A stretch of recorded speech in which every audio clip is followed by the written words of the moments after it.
there before the sun went down. You were stuck, and I was at a shipper.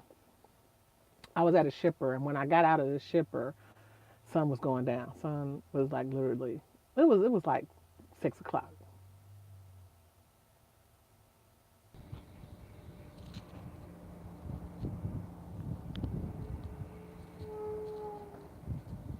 I guess I had to get out the truck. It kept telling me that the connection wasn't good. So um, yeah, I could just talk from here. Yeah, I could just talk from here. But I ended up having to go like a long way. When I got off out of the plant that I was at, I had to. It was like 111 miles before I got to the truck stop because this place was all the way out in the boonies. So um, I couldn't. It though. Oh, okay. It was so messed up out there that they literally closed the 85 down.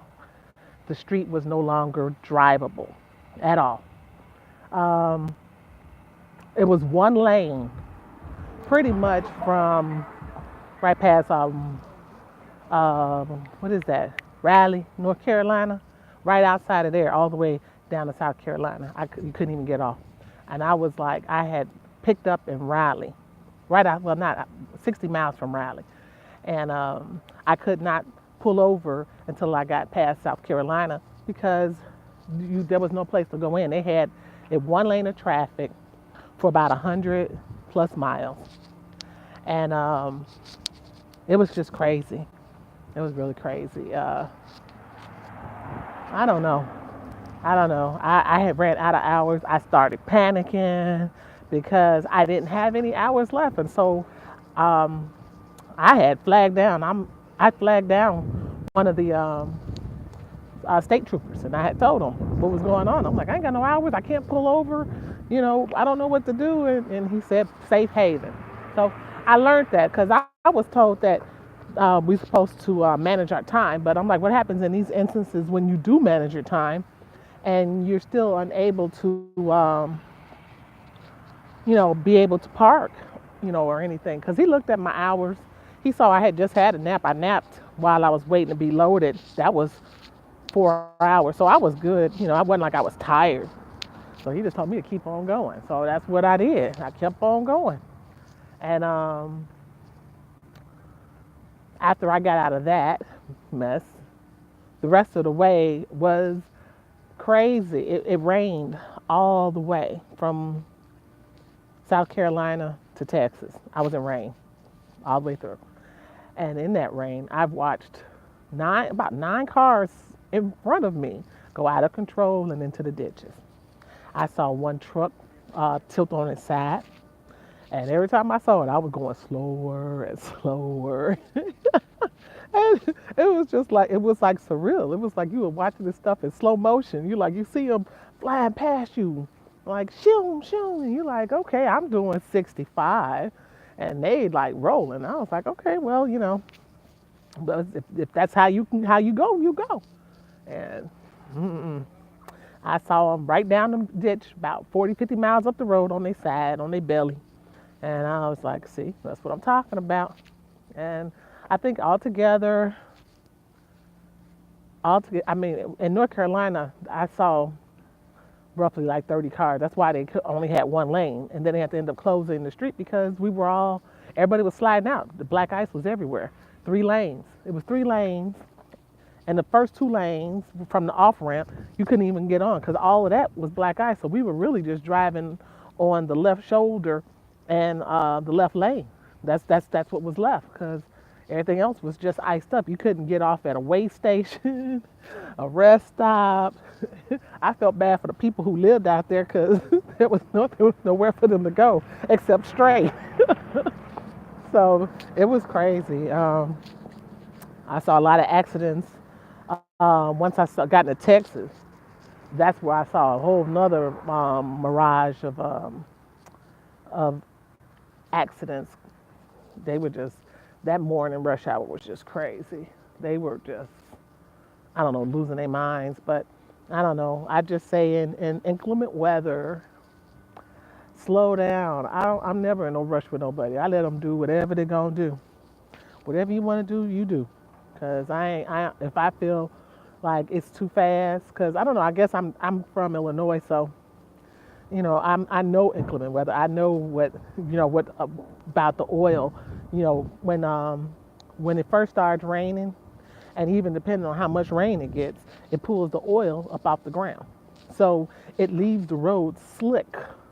And a lot of people don't really understand that. They just run it down like it's just water, but no, it's oily water. And that you get enough of that oily water on the tires, you just sliding. And you have to be careful of that. And a lot of people pay for it dearly in Texas. It was just a nightmare. I was just like, okay, everybody in the ditch, everybody on the side. I was like, tow truck driver's dream. And I was like, dang, maybe I'm in the wrong profession. Maybe I need to be driving somebody's tow truck. But I got through that. When I got done, I pulled myself off the truck because my nerves were rattled. Because that was 3 days of just crazy driving. And so I took a day and got off the truck, and regrouped, recentered, and then tried to finish out. Well, I think, today is finishing out my week. But I'm recapping because I'm going to go home for the holiday. So, day holiday. I'm just going to be home for it. I'm taking advantage of it. But that's about it. I'm just waiting to get loaded on this little run that I got. And that's about it.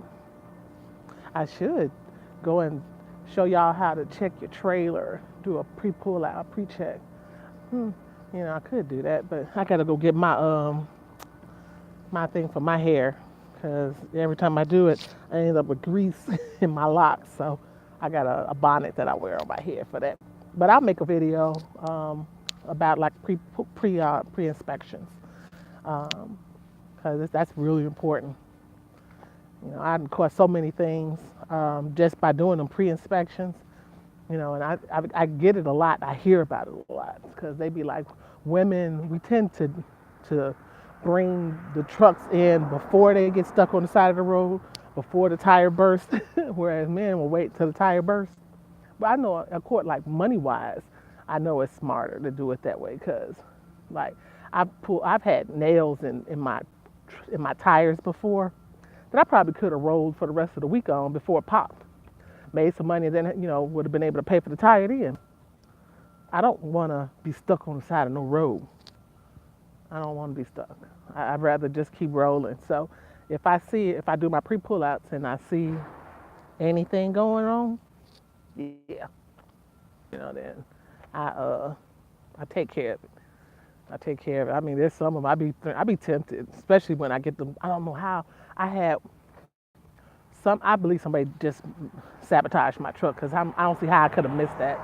I had 4 nails and 4 different tires. And I'm like, how do you get 4 big, fat nails into 4 different tires at the same time? You just baffled me. And I was just like, I said, is somebody out here sabotaging my truck? But I don't know. I don't like to blame people. Maybe I just didn't see these big ass nails. Because they were huge. I got a picture of them, but I don't know how to attach pictures to them because I was showing them to my kids. Like, look at these big old tires. Like, I think somebody stuck them in my tires for real because one was stuck on the side. And I'm like, how did you miss that on a pre-pull-out check? I only drove like 2 miles. And then I came and I looked and I got spokes in my tire when I left the shipper. So, I don't know. Ooh, that looks pretty. That looks pretty right there. Okay, well, I don't want to keep this too long. So I'm going to talk to y'all later. Peace. Now, how do we do this again?